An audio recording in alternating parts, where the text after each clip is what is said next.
حضور نبی کریم صلی اللہ تعالیٰ علیہ وآلہ وسلم کا مال جو ہے وہ دین کے لیے وقف ہوا کرتا تھا، لیکن اکثر روایات کے اندر یہ باتیں بھی موجود ہیں کہ نبی کریم صلی اللہ تعالیٰ علیہ وآلہ وسلم کو یہ بات بڑی محبوب تھی کہ وہ اپنا مال جو ہے وہ دینی طلباء پر خرچ کریں، یعنی جو دین سیکھنے والے ہیں، جو دین کے طالب علم ہیں، جیسا کہ سیدہ فاطمہ زہرا رضی اللہ تعالیٰ عنہا کے حوالے سے ایک روایت ملتی ہے کہ جب انہوں نے اپنے کنگن پیش کیے تھے، آقا علیہ الصلوۃ والسلام نے وہ کنگن لے کر اس کو فروخت کر کے اس کو بیچ کر اس کی رقم کو جو ہے اصحاب صفہ پر خرچ کرنے کا حکم دیا تھا۔ اصحاب صفہ کون تھے؟ یہ دین کے طالب علم ہی تھے، جو اصحاب صفہ جو جن کو صفہ کہتے ہیں چبوترے کو، وہاں پر رہتے تھے مسجد نبوی کے ساتھ اور آقا علیہ الصلوۃ والسلام سے علم دین حاصل کیا کرتے تھے، اور نبی کریم صلی اللہ تعالیٰ علیہ وآلہ وسلم ان سے بڑی محبت فرمایا کرتے تھے، اور آقا علیہ الصلوۃ والسلام اکثر اپنا مال ان پر خرچ کرتے تھے، اور جو مال غنیمت آتا تھا، جو لوگ صدقات دے کر جاتے تھے، وہ بھی آقا کریم صلی اللہ تعالیٰ علیہ وآلہ وسلم دین کے طالب علموں پر خرچ کیا کرتے تھے۔ الحمدللہ یہ نبی کریم صلی اللہ تعالیٰ علیہ وآلہ وسلم کا بھی طریقہ رہا ہے،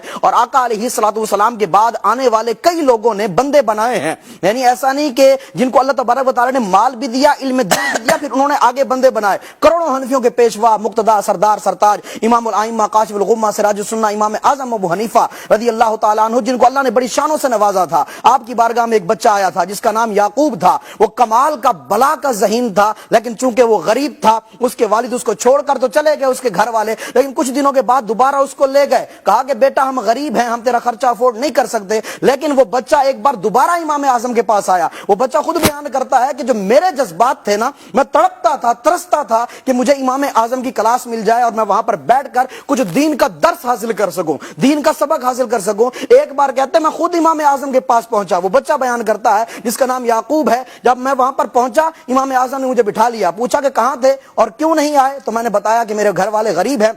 اور ہمارے پاس اتنا مال نہیں ہے کہ ہم افورڈ کر سکیں، اس لیے میں نہیں آیا۔ وہ بچہ بیان کرتا ہے کہ میں اس دن تو کلاس کے اندر بیٹھا، میں نے علم حدیث پڑھا، سیکھا، اس کے بعد جب جانے لگا امام اعظم نے مجھے بٹھا لیا، جب لوگ چلے گئے انہوں نے مجھے ایک تھیلی دی اور اس تھیلی کے اندر بڑے پیسے تھے، وہ مجھے دیے اور کہا بیٹا کل سے تم میری کلاس میں آ جانا اور میرے پاس آ کے پڑھنا، جب تمہیں پیسوں کی حاجت ہوگی تمہیں میں دوں گا۔ اب امام اعظم نے اس بچے کو پڑھایا، حتیٰ کہ وہ بچہ خود بیان کرتا ہے جب وہ بڑا ہو گیا، اب وہ بچہ بیان کرتا ہے کہ میں جو ہے اکثر ان کے پاس آتا رہتا، پڑھتا رہتا، اور جب میرے پاس پیسے ختم ہو جاتے بتانے کی ضرورت نہیں پڑتی تھی، یہ امام اعظم کی خاص بات تھی، وہ جان لیتے تھے، مجھے اور پیسے دے دیتے، حتیٰ کہ ایک وقت وہ بھی آیا جب میں مال سے خوشحال ہو گیا اور ادھر مجھے دین کا علم دے کر، علم و فضل سے نواز کر دنیا والوں میں ممتاز کیا امام اعظم نے۔ اب وہ بچہ جس کا نام یعقوب تھا، وہ پڑھ کر جب بہت بڑا عالم بنا، مجتہد بنا، مفتی اسلام بنا،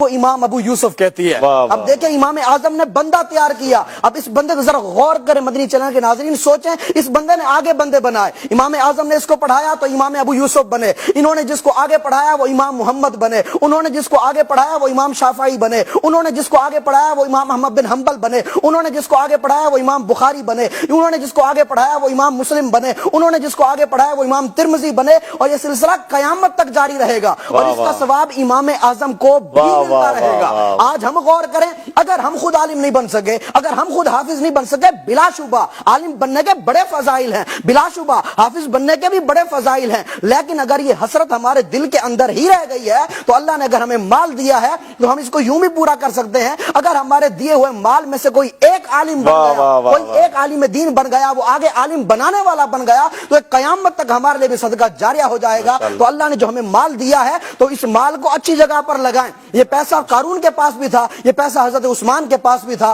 آج دیکھیں حضرت عثمان کا نام ہے، جب نام آتا ہے سینہ چوڑا ہو جاتا ہے، ماتھا جو ہے ہمارا جو ہے چوڑا ہو جاتا ہے، ہم جو ہے فخر سے بیان کرتے ہیں، لیکن جب یہ مال کا ذکر قارون کے ساتھ آتا ہے تو سر جھک جاتا ہے کہ اس مال نے اس کو کیا سے کیا بنا دیا۔ جو مال اللہ نے ہمیں دیا ہے اسے دین کی راہ میں لگائیں۔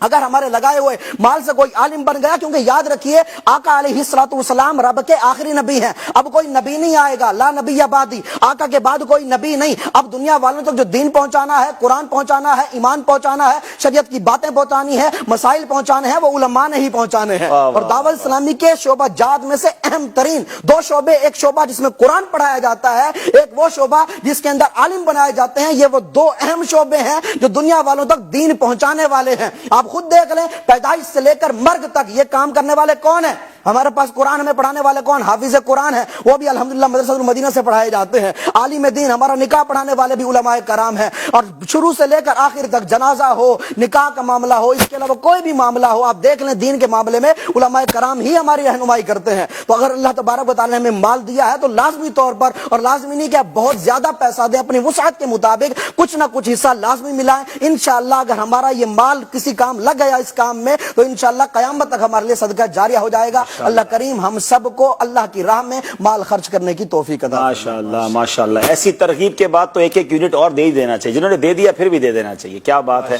ماشاءاللہ، اور واقعی یہ بات سوچنے والی ہے کہ یہ کیسا صدقہ جاریہ ہے۔ آج جو ہماری رقم سے علماء بنتے ہیں، آگے وہ ان کے شاگرد علماء بنیں گے۔